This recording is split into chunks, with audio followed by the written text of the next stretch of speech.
Voice of మంజాల్సిన స్వాగతం సుస్వాగతం. జగన్మోహన్ రెడ్డి తన పార్టీని కాంగ్రెస్ పార్టీలోకి విలీనం చేయబోతున్నాడా? ఈ మధ్య ఈ చర్చ ఎక్కువ జరుగుతుంది. ఎందుకంటే అఖండ కాంగ్రెస్ పేరుతో గతంలో కాంగ్రెస్ పార్టీ నుంచి బయటకు వెళ్ళిపోయేటువంటి నాయకులు, లేదు కొత్తగా అంటే పార్టీ నుంచి బయటకు వెళ్ళి కొత్త పార్టీ పెట్టుకొని సక్సెస్ అయిన వాళ్ళు ఉన్నారు, ఫెయిల్యూర్ అయిన వాళ్ళు ఉన్నారు. అయితే వాళ్ళందరినీ కూడా తిరిగి గర్వాపసి టైప్లో ఇక్కడ పార్టీలో తిరిగి తీసుకురావడానికి ప్రయత్నం జరుగుతున్నాయని ఈ మధ్య మమతా బెనర్జీ తృణమూల్ కాంగ్రెస్ అధ్యక్షురాలు సోనియా గాంధీని కలవడం జరిగింది. అదేవిధంగా ఎన్సీపీని కూడా మళ్ళీ కాంగ్రెస్ పార్టీలోకి విలీనం చేసుకోవాలనుకుంటున్నారు. ఆ ప్రాసెస్లోనే జగన్మోహన్ రెడ్డి వైసీపీని కూడా కాంగ్రెస్ పార్టీలో విలీనం చేసుకోవాలని చూస్తున్నారని, దానికి చర్చలు జరుగుతున్నాయని, అందుకే ఈ మధ్యకాలంలో జగన్మోహన్ రెడ్డి బీజేపీకి కొద్దిగా దూరంగా జరుగుతున్నట్టు ఆయన మాటలు తేటతెల్లం చేస్తున్నాయని అంటున్నారు. ఎందుకంటే మన కాక్రోచ్ పార్టీ, కాక్రోచ్ గురించి ఎత్తాడు ఆయన. ఇటువంటి జరిగితే కాక్రోచ్లు లేస్తాయి, ఈ ఆంధ్రప్రదేశ్లో మేమే కాక్రోచ్లు అని అనటం, అదేవిధంగా సర్వ విషయంలో చాలా జాగ్రత్తగా ఉండండి అని చెప్పి తమ పార్టీ వర్గాలకి ఆదేశాలు జారీ చేయటం, ఇలాంటివన్నీ చూస్తే ఈ సర్ పెట్టింది బీజేపీ.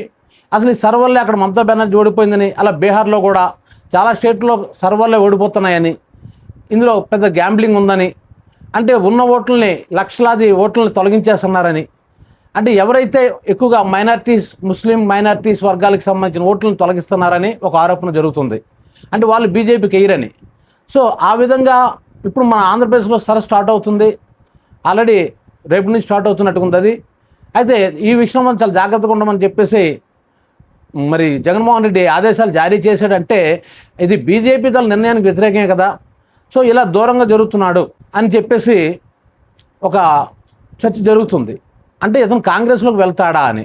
అసలు రాహుల్ గాంధీతో టచ్లోకి వెళ్ళినట్టు కూడా కొంతమంది అంటున్నారు. అది ఎంతో నిజం తెలియదు. అయితే జగన్మోహన్ రెడ్డి మనస్తత్వం బట్టి చూస్తే మాత్రం ఆయన కాంగ్రెస్ పార్టీలోకి వెళ్ళాడు, అంటే కాంగ్రెస్ పార్టీలో విలీనం చేయడు. ఇది మొట్టమొదటిది. అక్కడ ఎన్సీపీ కూడా విలీనం చేయదు, కాకపోతే ఇండియా టీంలోకి వెళ్ళడానికి అవకాశం ఉంది. అలా తృణమూల్ కాంగ్రెస్ కావచ్చు, లేదా స్టాలిన్ కావచ్చు, వీళ్ళంతా కూడాను. ప్రజెంట్ స్టాలిన్కి వ్యతిరేకంగా ఉన్నటువంటి విజయ్ పార్టీలో కాంగ్రెస్ పార్టీ వాళ్ళు ఉన్నారు, మంత్రులుగా కూడా ఉన్నారు. అయితే నేషనల్ లెవెల్లోకి వచ్చేసరికి మాత్రం మరి స్టాలిన్ మళ్ళీ కాంగ్రెస్ సపోర్ట్ చేయడానికి అవకాశాలు ఎక్కువ ఉన్నాయి. అదేవిధంగా జగన్మోహన్ రెడ్డి కూడా ఇతను పార్టీని విలీనం చేయడు, కానీ ఈసారి ఇండియా టీంలోకి వెళ్తాడని అంటున్నారు.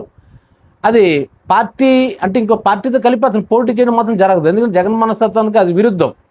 ఇతను ఈ 15 సంవత్సరాలు 3 సార్లు ఎలక్షన్ అతను ఫేస్ చేశాడు, కానీ ఈ 3 సార్లు కూడా అతను ఏ పార్టీతో కూడా లింక్ పెట్టుకోలేదు, అంటే ఏ పార్టీతో కలిసి పోటీ చేయలేదు. మొదటిసారి చెప్పాడు పోటీ చేసి ఒంటరిగా వెళ్దాం, గెలిచినా ఓడిపోయినా సరే పర్వాలేదు అన్నాడు. అలాగే అప్పుడు ఓడిపోయాడు.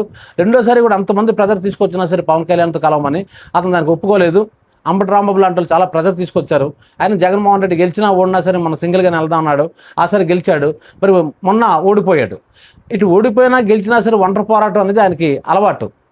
అయితే కాంగ్రెస్ పార్టీలో ఎలా చేరుతాడు, ఇప్పుడు కాంగ్రెస్ పార్టీకి ఎలా సపోర్ట్ ఇస్తాడని కొంతమంది అనుమానం కూడా వ్యక్తపరుస్తుంది. ఎందుకంటే అదే కాంగ్రెస్ పార్టీ అతను 16 నెలలు జైల్లో పెట్టిన తర్వాత మళ్ళీ ఆ కాంగ్రెస్ పార్టీతో ఎలా చేతులు కలుపుతాడని. అయితే మన రాజకీయాల్లో ఒక సూక్తి ఉంది కదా, రాజకీయాల్లో శాశ్వత శత్రువులు శాశ్వత మిత్రులు ఉండరని. ఎందుకంటే మనం చంద్రబాబు నాయుడు గారిని చూసుకున్నట్లయితే బీజేపీతో సరే అంటగాగాడు, తర్వాత వదిలేశాడు.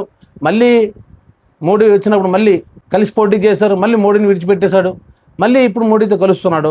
సో ఇవన్నీ కామన్ రాజకీయాల్లో అని అదొక సూక్తి ఉంది. కాబట్టి ఇతను కూడా కలవడానికి అవకాశం ఉంది ఇండియా టీంలో అని అంటున్నారు. కాకపోతే ఇక్కడ జగన్ మనస్తత్వానికి ఇది విరుద్ధం. నాకు తెలిసినంతవరకు జగన్ కాంగ్రెస్ పార్టీకి మాత్రం ఎటువంటి పరిస్థితుల్లో సపోర్ట్ ఇవ్వడు.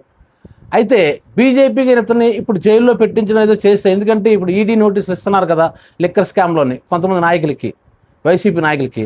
త్వరలోనే జగన్ వంతు వస్తుందని, జగన్ని కూడా జైలుకి పంపిస్తారని అనుకుంటున్న నేపథ్యంలో ఒకవేళ కానీ అలా పంపించినట్లయితే అప్పుడు అతని తాలూకా స్ట్రాటజీ మారడానికి అవకాశం ఉంది. ఇంతవరకు బీజేపీతో ఆయన గొడవలు లేవు, ఏ రోజు కూడా మోడీని అతను విమర్శించలేదు. అలా మోడీ కూడా ఎలక్షన్ మూమెంట్లో కూడా ఇక్కడికి వచ్చినప్పుడు కూడా ఏ రోజు జగన్ మాత్రం ఇప్పుడు విమర్శించడం జరగలేదు. సో ఇటువంటి సందర్భంలో బీజేపీతో ఇప్పుడు తెగదింపులు తీసుకొని కాంగ్రెస్ పార్టీతో వెళ్ళడం వల్ల ఇతనికి వచ్చే లాభం ఏటి లేదని ఈయన అభిప్రాయం. ఎందుకంటే అక్కడ తృణమూల్ కాంగ్రెస్ వేరు సపోర్ట్ చేయడం కాంగ్రెస్ పార్టీకి, కానీ ఇక్కడ కాంగ్రెస్ పార్టీ కనీసం 1% కూడా ఓటు శాతం లేదు ఆంధ్రప్రదేశ్లో. అక్కడ డిపాజిట్లు కూడా ఉండవు కాంగ్రెస్ పార్టీ పోటీ చేస్తారు. లాస్ట్ టైం కూడా అదే కదా జరిగింది. రఘువీర లాంటి నాయకుడే పాపం 18 ఓట్లతో ఓడిపోయాడు. అతను 18 ఓట్లు వచ్చాయి పాపం ఆయనకి. అతను చాలా మంచి లీడరు రఘువీర రెడ్డి.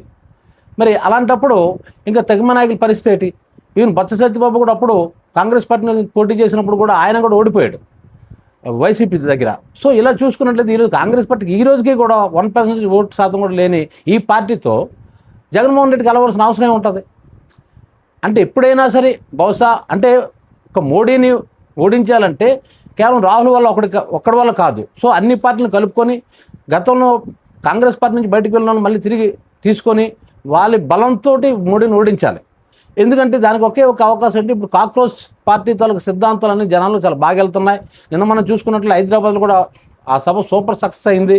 మన ఢిల్లీలో కూడా సక్సెస్ అయింది. అయితే చాలామంది ఏమన్నారంటే మరి 2 కోట్ల మంది ఫాలోవర్స్ ఉంటేప్పుడు ఎంత తక్కువ మంది రావడం ఏంటి, 5,000 మంది లోపే వచ్చారు కదా, ఇదేం పెద్ద సక్సెస్ కాదు కదా అని అన్నారు. కానీ ఇక్కడ పాయింట్ ఏంటంటే ఆ 2 కోట్ల మంది ఇండియా అంతా కలిపి కదా, ఒక ఢిల్లీలో కాదు కదా. సో ఇప్పుడు నాయకుడు పెద్ద పెద్ద నాయకులు పిలిపిస్తేనే అంతమంది జనాలు ఇప్పుడు వెళ్ళటం లేదు. అంటే వాళ్ళకి చాలామందికి బిర్యానీ ఇవి అన్నీ ఇస్తే కానీ వెళ్ళరు. అలాంటిది స్వచ్ఛందంగా అంతమంది వచ్చారంటే అది గ్రేటే కదా. మరి నిన్న మన హైదరాబాద్లో చూసుకున్నట్లయితే సూపర్ సక్సెస్ అయింది కదా. సో జనాల్లో భావన బలంగా ఉంది, మోడీ మీద వ్యతిరేకత ఉంది. సో ఈ వ్యతిరేకతని రాహుల్ గాంధీ క్యాష్ చేసుకోలేకపోతున్నాడు, అంటే ఒడిసిపట్టలేకపోతున్నాడు అనమాట. అంటే నిజంగా చెప్పాలంటే మోడీ ఫెయిల్యూర్ ప్రైమ్ మినిస్టర్, కానీ ఆయన ఫెయిల్యూర్ని ఇతను సక్సెస్గా మార్చుకోలేకపోతున్నాడు, ఎక్కడో దెబ్బతింటున్నాడు. దానికి ఈవీఎంలు కావచ్చు, లేదా సర్ కావచ్చు, లేదా రకరకాలు అంటే ఏ పార్టీలోనైతే సెకండ్ స్థాయిలో లీడర్ ఉంటాడో ఆ లీడర్ని లాగేసి అతనికి బాధ్యతలు అప్పగించి అతను ముఖ్యమంత్రిని చేసేయటం, ఇలాంటి స్ట్రాటజిక్గా వెళ్ళడం వల్ల ఇక్కడ కాంగ్రెస్ పార్టీ దెబ్బతింటుంది. ఏదైనప్పుడు కూడా జగన్మోహన్ రెడ్డి దగ్గరికి వచ్చేసరికి మాత్రం ఇతను కాంగ్రెస్ పార్టీలో చేరే అవకాశం ఎంత మాత్రం కూడా ఉండదు. మరి భవిష్యత్తులో మోడీ ఓడిపోయి రాహుల్ గాంధీ ప్రధానమంత్రి ఇప్పుడు ఎలాగైతే బిల్లులు సపోర్ట్ చేస్తున్నాడో మోడీ పెట్టిన బిల్లుకి, అప్పుడు బహుశా రాహుల్ గాంధీ పెట్టిన బిల్లు సపోర్ట్ చేయడానికి అవకాశం తప్ప డైరెక్ట్గా మాత్రం కాంగ్రెస్ పార్టీతో అతను విలీనం కాలేడు, పార్టీని విలీనం చేయడు, సపోర్ట్ కూడా డైరెక్ట్గా చేయడు. ఇప్పుడు బీజేపీకి ఎలాగైతే ఇస్తున్న సపోర్టు ఆ ఇండైరెక్ట్ సపోర్ట్ తప్ప డైరెక్ట్ సపోర్ట్ మాత్రం జగన్మోహన్ రెడ్డి ఇచ్చే ప్రసక్తే లేదు. ఎందుకంటే జగన్మోహన్ రెడ్డికి ఒక లక్ష్యం ఉంది, ఎప్పుడు కూడా గెలిచినా ఓడినా తనే. ఎందుకంటే గతంలో రాజశేఖర రెడ్డి గురించి చూసుకున్నట్లయితే మనం రాజశేఖర రెడ్డిని కూడా ప్రాంతీయ పార్టీ పెట్టమని చెప్పేసి కాంగ్రెస్ పెద్దలు ఎంతోమంది ప్రజలు తీసుకొచ్చారని ఈ మధ్యనే రఘువీరారెడ్డి చెప్పాడు ఒక ఇంటర్వ్యూలో. అయినప్పటికి కూడా అంటే రాజశేఖర రెడ్డిని అనగదొక్కేస్తుంది అక్కడ సీనియర్స్ అంతా కూడా. ఆ మూమెంట్లో ఆయన తాలూకా అభిమాన ఎమ్మెల్యేలంతా కూడా మనం సొంతంగా పార్టీ పెడదాం, మీరు పార్టీ పెట్టండి కాంగ్రెస్ పార్టీ వ్యతిరేకంగా అన్నప్పుడు కూడా ఆయన కాంగ్రెస్ పార్టీ వ్యతిరేకంగా పార్టీ పెట్టలేదు. మొత్తం మీద ఆయన అనుకుంది 25 సంవత్సరాల తర్వాత ఆయన ముఖ్యమంత్రి అవ్వగలిగాడు. అక్కడ అయిన తర్వాత ఏం చేశాడు, మొత్తం సోనియా గాంధీని ఒక మూమెంట్లో సోనియా గాంధీని ధిక్కరించే స్థాయికి ధిక్కరించడం కాదు. అయితే అక్కడ ఏంటంటే ఎంపీ సీట్లు మీరు ఎన్నిక చేసుకోండి, అంటే మీరు ఎవరికైనా ఎంపీ సీట్లు ఇచ్చుకోండి, కానీ ఎమ్మెల్యే సీట్ల విషయంలో మీరు తలదోచుకోండి అని డైరెక్ట్ సోనియా గాంధీకి అన్నాడని అప్పట్లో ఒక చర్చ నడిచింది. అంటే కాంగ్రెస్ పార్టీకి నేను విధేయుణ్ణి అని చెప్పేవాడు, కానీ బానిసను కాదనేవాడు. అక్కడ పాయింట్ చాలా జాగ్రత్తగా మనం చూడాలి, నేను కాంగ్రెస్ పార్టీకి విధేయుణ్ణే తప్ప బానిసను కాదని. సో అలాంటి రాజశేఖర రెడ్డి వంశం నుంచి వచ్చినట్టు జగన్మోహన్ రెడ్డి కూడా ఆ విధేయత కూడా చూపించడానికి అవకాశం ఉండదు. ఎందుకంటే సాక్షాత్ అతన్నే జైల్లో తోసిన తర్వాత 16 నెలలు జైల్లో పెట్టిన తర్వాత తన తండ్రి పేరు ఎఫ్ఐఆర్లో నమోదు చేసిన తర్వాత మరి అంతవరకు రాజశేఖర రెడ్డి గొప్ప నాయకుడు అనేటువంటి ఆ కాంగ్రెస్ పార్టీ పెద్దలే మళ్ళీ అతన్నేమో ఒక నేరస్తుడిగా నిందితుడిగా చూపించారు ఎఫ్ఐఆర్లో. సో దాన్ని జీర్ణం చేసుకోలేకపోయాడు. ఇంకో విషయం రఘువీరారెడ్డి ఈ మధ్యన ఒక ఇంటర్వ్యూలో కూడా చెప్పాడు, అంతకుముందు బట్టి విక్రమార్క కూడా చెప్పాడు, తండ్రి శవం ఉంటుండగా ఆయన సంతకాలు పెట్టించుకున్నాడని అన్నారు. దానికి రఘువీరారెడ్డి చాలా క్లారిటీ ఇచ్చాడు. అది అసలు ఆయన ఉద్దేశమే కాదు, అసలు జగన్ ముఖ్యమంత్రి అవ్వాలని ఫస్ట్ చెప్పిందే నేను అన్నాడు ఆయన. మరి వాళ్ళు సంతకాలు సేకరించారు, ఆ విషయం అసలు జగన్కి తెలియదు అని క్లియర్ కట్ చెప్పడం మన బట్టి విక్రమార్క కూడా చెప్పాడు కదా అని కూడా ఇక్కడ ఆయన చెప్పడం జరిగింది. అంటే జగన్మోహన్ రెడ్డి తాలూ క్యారెక్టర్ని అసాసినేషన్ ఎంత దారుణంగా చేశారంటే తండ్రి శవం ఉంటుండగా సంతకాలు తీసుకున్నాడు, అంత అంటే ముఖ్యమంత్రి పీఠ మీద అంత పిచ్చి అతనికి అని అలాగే ఎస్టాబ్లిష్ చేశారు. అయితే ఇప్పుడు నిజాలు ఏంటో తెలుస్తున్నాయి, నిజాలు ఇప్పుడు బయటకు వచ్చి చెప్తున్నారు వీళ్ళు. అంతేకాకుండా అక్కడ మనం గమనించినట్లయితే సోనియా గాంధీ ఏమన్నదంటే నువ్వు ఓదార్పు యాత్ర ఆప్ చేసినట్లయితే నీకు సెంట్రల్ మినిస్టర్ పోస్ట్ ఇస్తామని చెప్పారని నేను రఘువీరారెడ్డి కూడా చెప్పాడు, అప్పుడు సాయి ప్రతాప్ కూడా చెప్పాడు, మరి బట్టి విక్రమార్క కూడా చెప్పాడు. అయినప్పుడు కూడా ఇతను ఏంటన్నాడు, నాకు ఆ పదవి అక్కర్లేదు, నువ్వు 1 సంవత్సరం ఆగు, రాష్ట్ర తర్వాత నీకే ముఖ్యమంత్రి ఇస్తారని ఒకటి, ఈలోపు నీకు సెంట్రల్ మినిస్టర్ ఇస్తామని, అది కూడా సహాయ మంత్రి కాదు డైరెక్ట్ మినిస్టర్ పదవి ఇస్తాను, క్యాబినెట్ మినిస్టర్కి ఇస్తానని చెప్పారు.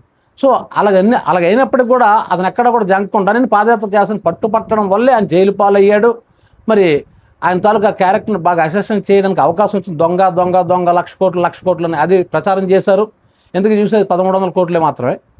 అలాగా ప్రచారం చేశారు. అలా ప్రచారం చేసి ఆ ఎన్నికలు అతను దెబ్బ కొట్టారు. ఇది ఎందుకు అయిందంటే ఆ రోజు సోనియా గాంధీ మాట వినుంటే ఈరోజు జగన్ బ్రతకాలకు ఉండకపోదునని. అయితే సోనియా గాంధీ ఎందుకు అలా చేసిందంటే ఎవరైతే సీనియర్ నాయకులు ఉన్నారో వాళ్ళు ఏమనుకున్నారంటే ఈరోజు రాజశేఖర రెడ్డి మనల్ని అంటే ఒక ఏకమేకే కూర్చున్నాడు, వాళ్ళ కొడుకుగాని ఇచ్చినట్లయితే ఇది ఇంకా డేంజరు.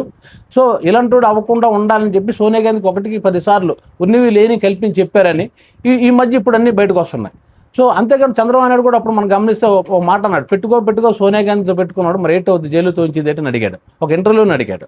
సో ఇలా చూసుకున్నట్లయితే అంత కక్ష కట్టి అతన్ని జైల్లో పంపించిన తర్వాత ఈరోజు కాంగ్రెస్ పార్టీకి ఆయన సపోర్ట్ ఇస్తాడన్నది $1 మిలియన్ ప్రశ్న. ఈ వీడియో మీకు నచ్చినట్లయితే వాయిస్ ఆఫ్ మంజాల్ కి లైక్ చేయండి, షేర్ చేయండి, సబ్స్క్రైబ్ చేయండి.